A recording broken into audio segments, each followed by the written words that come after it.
Arriva un pareggio qui a Moriago della Battaglia, soddisfatto oppure no?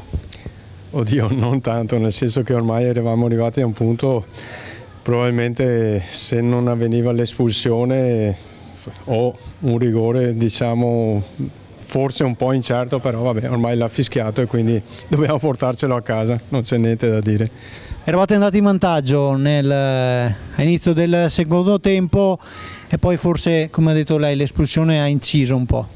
Sì, l'espulsione, tra l'altro un fallo, voglio dire, in gergo veneto da squali, però sì, su una palla laterale che stava uscendo, quindi non aveva proprio senso di essere fatto. Dopo l'arbitro ci ha messo anche del suo, perché sia nella prima ammonizione che nella seconda sì, ci ha messo del suo, e quindi purtroppo vabbè, dobbiamo prendercele e tenercele, perché non abbiamo alternative. Se non dà rigore probabilmente loro fanno molta fatica a farci gol e noi purtroppo abbiamo bisogno di punti, perché dobbiamo salvarci, dobbiamo fare una classifica un po' migliore, però ormai sappiamo che dobbiamo lottare fino alla fine, partita su partita.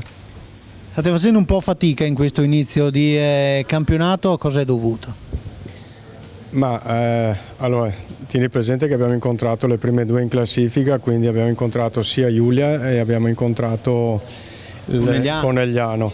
E abbiamo incontrato il Fossalta, che tutti davano come una squadra spacciata ancora prima di iniziarsi il campionato, e invece vedendo i risultati non è proprio così.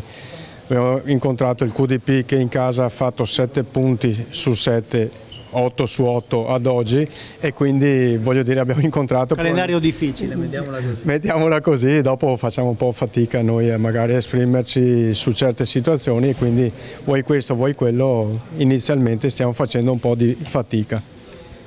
Prossima partita, prossimo impegno?